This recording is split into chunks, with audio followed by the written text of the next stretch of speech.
look myself in the mirror and accept that if you weren't a racist, you condone what a racist did. So that's, to me, the same thing. It's the same thing.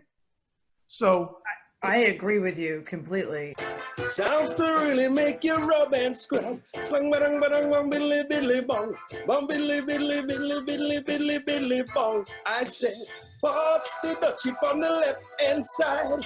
Pass the dutchie on the left hand side. It a go bun. Anthony, welcome to the show. I'm glad to be here. Thank you for the invite. I appreciate it. You got a big show. You got a big following. So God bless you. I appreciate it. Thank you very much. Both of you, welcome to the show. I greatly appreciate you coming on. Thank you, and good morning. The floor is yours.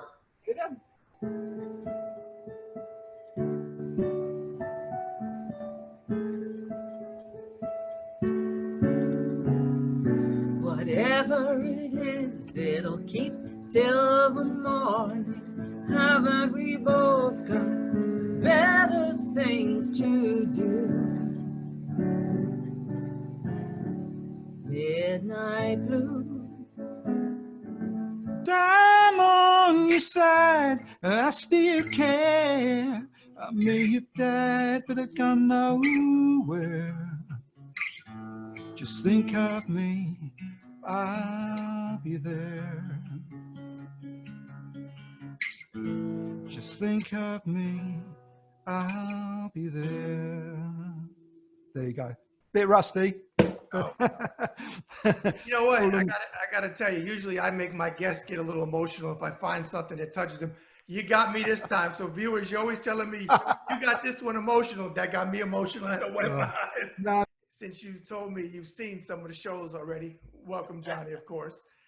You know the running joke on my show is, because you're 6 hours ahead of me, Oh, yeah. I need the lottery numbers. What do But you mean? These ones? there you go. I love it. I'm There one you step go. ahead of you, man.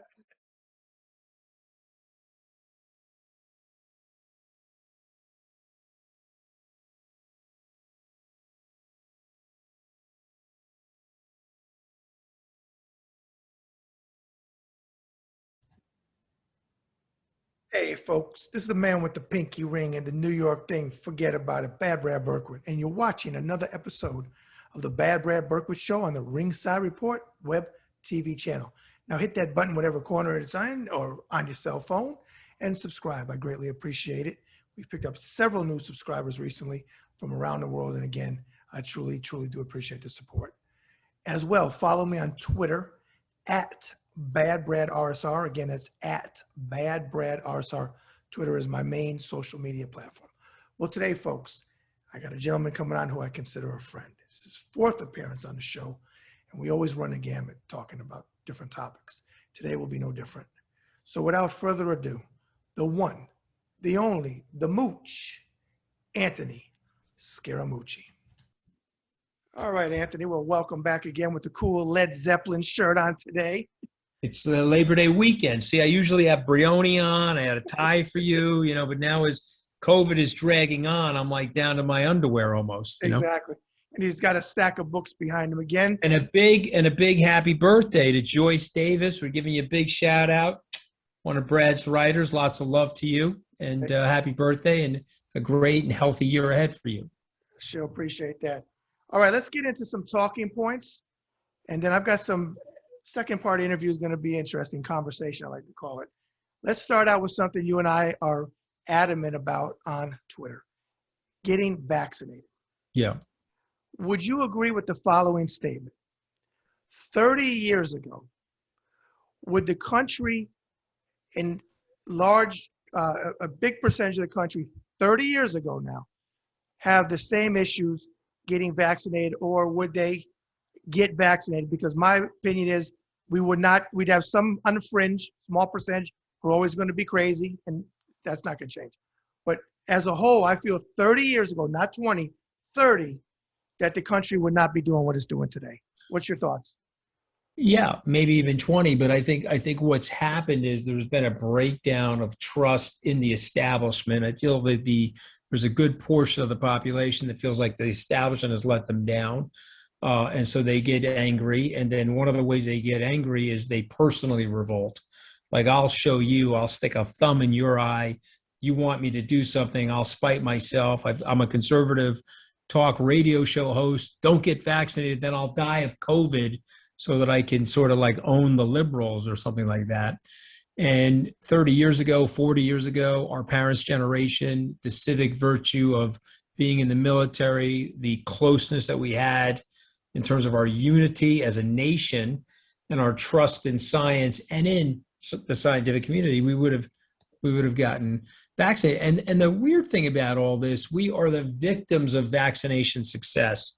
And what I mean by that is we've had this whole slate of vaccinations that have saved our lives, extended our life expectancy over the last 120 years.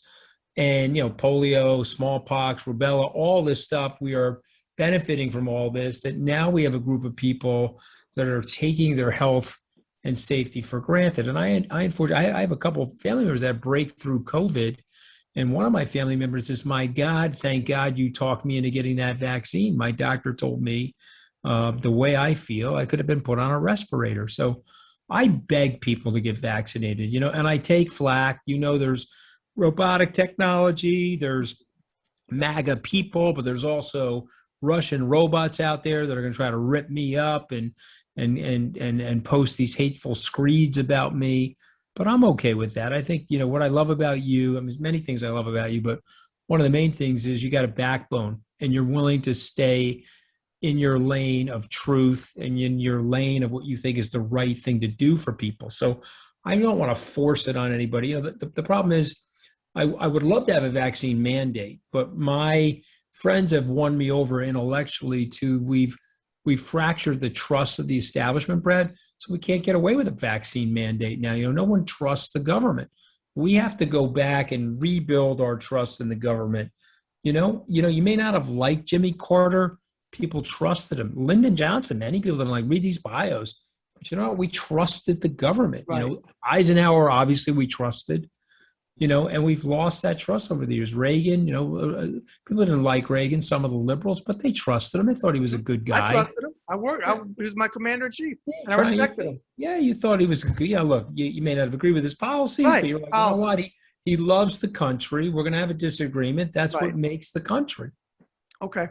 Want to go back to something you said a couple shows ago with me, and it was a quote, Brad, and it was actually not to me, but to the viewers that attack you about at one time being with Trump.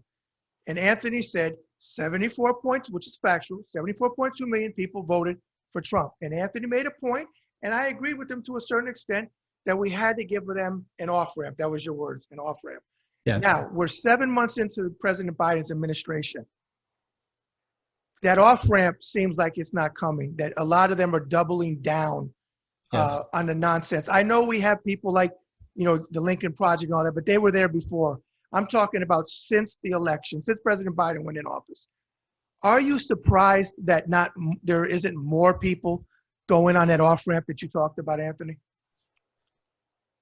Yes and no. Okay, so unfortunately what happens is you get these confirmed biases, and then sometimes if you lose, you have a tendency to double down. There's a preternatal natural stubbornness in our personalities. We got to lock in. We got a missile lock on what we believe. And I think that I'm surprised that people believe the cultish nonsense that they actually believe. I could list for you 15 lies that have been espoused by Donald Trump and his minions, and yet let's call it 20 to 25% of the population actually believe it. Then you got Trump. You talk about the vaccine. He takes the vaccine himself. He's out there 8-10 days ago talking about the vaccine. They're booing him. Yep. So the cult has actually run amok with the cult leader. It's sort of crazy. So, but I would say yes and no. We could talk about Afghanistan. I can give you my opinion there. I didn't serve in the service like you did, so thank you for the service. But I did visit Afghanistan as a civilian in 2015. I toured 8 of our 14 forward operating bases, and it's a hard country. Tribal split. There's no unity in that country. The country. I don't want to be exaggerating, but we have some tribal splits in our country. It's nowhere near as bad as Afghanistan, but we have to figure out a way to unite ourselves again. Americans used to be very good at subordinating their ethnic, their color, their religious backgrounds to the greater good of the idea of America.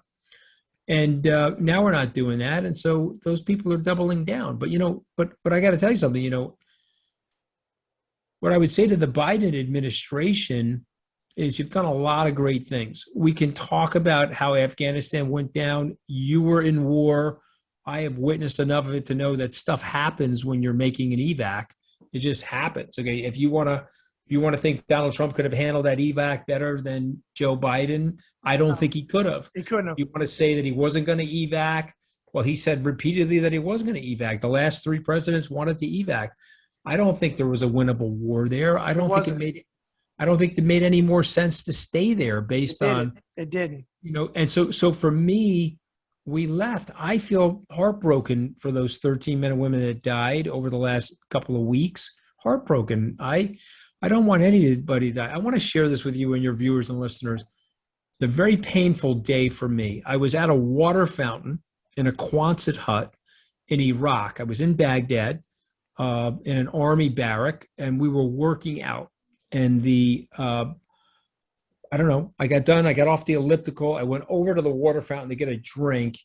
And up on the wall, Brad, was pictures of these beautiful young men and women that were in uniform. They were my children's age, Brad. So I turned to the captain that I was working out with. I said, "Sir, what is this?" Those are all the people that died in this company. Those are all the people that we're honoring. We've named the athletic facility after these people. And oh, by the way, that person died yesterday, and they're putting a frame up. And the pain of that is overwhelming, okay? And a parent of that is overwhelming. So I'm not here, that's a casualty war, just chalk it up to war. No, not at all. If anything, I'm here saying the very opposite. I'm saying this stuff is very, very painful. I'm glad he got out. We can debate how he handled it, but I'm very glad he got out. And I'd like the country to focus on what we need to focus on: education, infrastructure, jobs training. We need to rebuild our country, and we need to come up with more passion about our civic virtue and our civic unity. And so, no, we're not doing that right now. And I would ask the Biden administration to do more of that. And you're not going to win these people over by steamrolling them, but you may win them over by more jobs training, more jobs, more financial security, more health security. You may win them over. They may say, whoa, this is a better format. This is a better program than calling for white supremacy and forms of fascism and nationalism. Okay. A yes or no answer on this talking point, Anthony, if you would, please. Reagan, I'm going to throw out some names to you. Reagan, Papa Bush, Eisenhower, Jack Kemp, and Bob Dole in his younger days. All Republicans, all pretty much more conservative than what's going on today. Who are you waving at, your little one? Yeah, I'm just telling him he's got, yeah. They're adorable. Those pictures you put up You are want to say adorable. hello? Go ahead.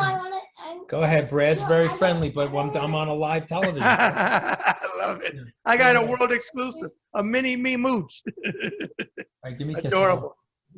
I love it. I love it. Okay, all right. All right. That's too Okay, cute. all right, no problem. That's too cute. I love it. I love it. I'm sorry about No, that. no. I love it. He's the man. We got to take care of him. You owe me 2 minutes. But okay, so those names, Anthony, yes or no? Yes or no? Yes. Would they allow in the party to embarrass the Republican Party Marjorie Taylor Greene, Lauren Boebert, and Matt Gaetz? They wouldn't allow it, right? They wouldn't. Although Eisenhower did tolerate for a short period of time Joe McCarthy. That is true. Good point. Right. Okay. You kind of talked about Biden and what you like to see, so I'm not going to ask that question. I had that over there for you. Anything inside information that you could share that you think is going to happen to Donald John Trump in the next 12 months? I don't have any inside information. If you talk to people like Michael Cohen, they say he's going to jail. I don't see it happening, frankly. We'll have to see what happens. I don't see it. You know what I mean? Okay. All right. That's questions. I'm getting rid of the hard ones. Now we're going to do fun ones. I took Yep. questions from the viewers that want to ask you a Yep. couple questions. So we're going to go right into them. First one, Anthony says, Anthony, I know from Twitter you love the Mets. Oh, that's like no secret there. This person says, I do too, but wondered who is your number 2 baseball team? This is from Frank P., Newark, New Jersey. So I'm going to tell Frank something that I wasn't as a kid. I was a Yankee hater and a Met lover.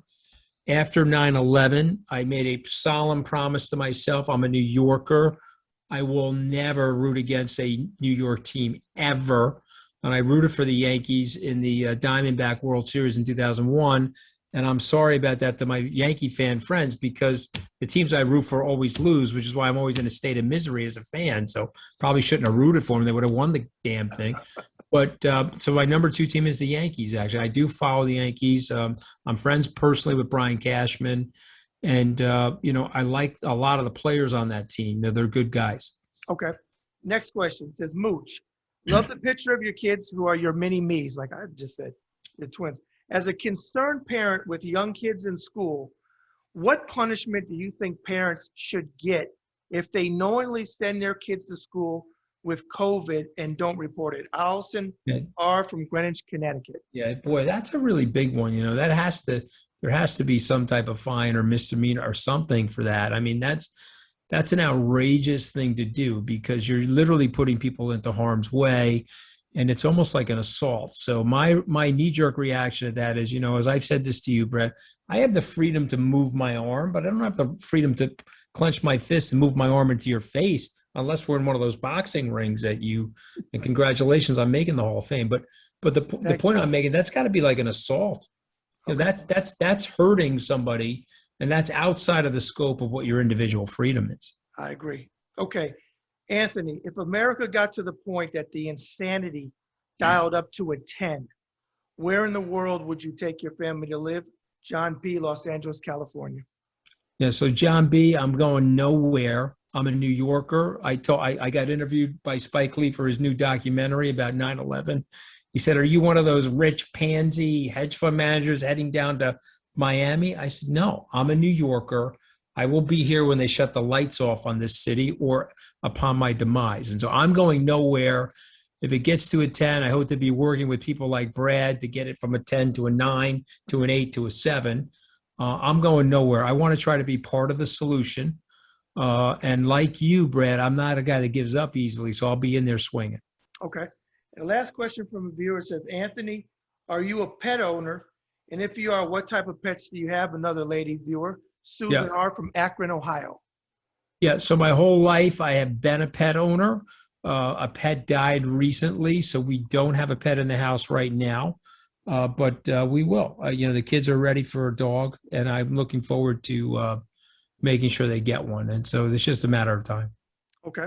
I have a hard time after the death of a pet reloading right away. So we're in that period right now. Okay, understandable. What I want to do is close out with a few thoughts, and then I want to give the mic back to you to address anything you'd like to address, because we've got a couple minutes left in this show. My viewers know I pull no punches. Anthony knows I pull no punches. I commend you, Anthony, because I know that you take a lot of shit for your stances. I know you take a lot of shit from New Yorkers for your stances. I know you take a lot of shit from, I'm half Italian, from Italians for taking your stances. Of course. Okay? It's not popular. It's not popular. And Anthony doesn't have to do it. It's not like this is his job. He has to do it, but he cares like I do. And I commend you for caring about humanity, because it comes at a personal cost. And I tell people this, when they say personal cost, well, how much is it? No, it's not a dollar amount. It's safety. It's a lot of things where you have to worry about your family and your kids and so on, because you take stances to move humanity forward. So I'm very big on humanity. I'm very big on commending people that come on the show.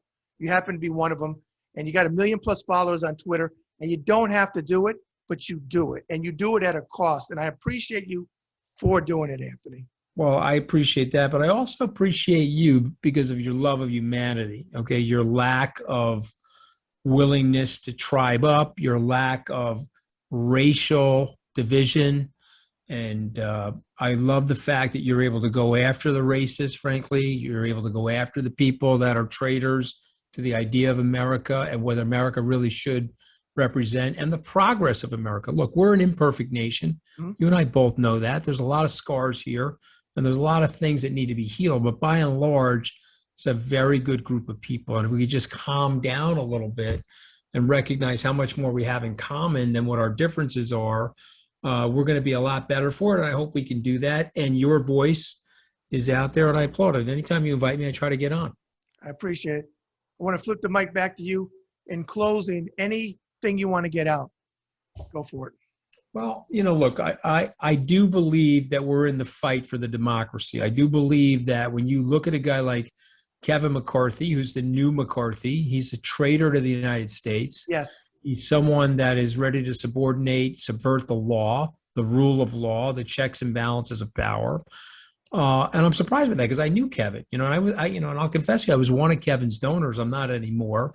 I'm worried about Ron DeSantis, as you know. Yes. I think he's our typhoid Mary. He's doing more, him and Governor Abbott are doing more to spread the virus and multiply the variants than just about anybody in the country. They're public health and safety nemesis. It's unnecessary. You can be free, help promote the economy without having to go in the direction that they've both gone in, where they think it's politically expedient for them to promote death. Right. Okay, so I'm not up for those two things. And the last thing I'll tell people is you are being manipulated. Okay, there is weapons grade propaganda from our foreign adversaries driven into your Twitter feed, your Instagram feed, and your Facebook feed. They're making up personalities. They're snapping pictures of fake people that you think you could identify with, and they're in your tribe, and they're there to incite anger in you and there to divide and polarize the country. And if they can keep 25 to 30% of the people unvaccinated, the virus lives on and variates for the next 3 to 5 years. It weakens the economy and it weakens the spirit of the United States. And so if you really understood the high levels of weapons grade propaganda that was out there that they're using to hurt you, maybe it would make you change your mind about the vaccine. Okay. And one more thing, we've got a couple more minutes left. I thought we had less time. Talk about, again, my condolences to your Uncle Sal, losing your Uncle Sal. He was a character. He was in the military too, correct? Yeah, he was. Talk about Uncle Sal. Just he's a World War II vet. He got drafted right after the war. But he technically is a World War II vet because they were still fighting. He was deployed in Europe. He came back and started a motorcycle business at the ripe old age of 23. He ran that business for 53 years. Wow. Until he was 76. But he never retired. He lived another 18 years. He died at age 94. He was driving a truck. He was driving a sidecar.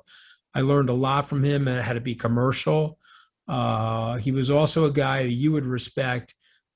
He encouraged us to live our lives with no fear and never to back down from a bully. And I think I owe my Uncle Sal. He well fortified me.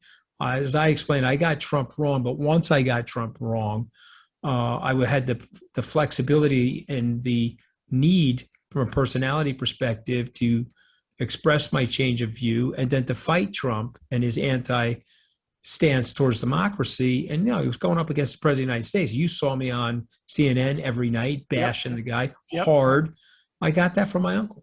And, my uncle was the kind of guy who didn't care what other people thought of him, but he also cared what it meant to have principles and to never back down from a bully. And so we miss him. But you know what? He lived to 94. We have to accept our fate that we're only here temporarily. And he lived a good, long life and a life filled with love. He wasn't a perfect guy, who is, but he was a good guy. And he's somebody that I miss and admire. Your mom or your dad's brother? Yes, this is my mom's brother. Okay. Her older brother, I'm actually named after. He was a Normandy Beach survivor. My older uncle Anthony, he got wounded actually in France 3 weeks after the Normandy invasion in a village skirmish with the Germans. So he had the Purple Heart, but he was the type of guy. He was in the Army hospital. They said, "Okay, you got wounded. We can discharge you." He said no.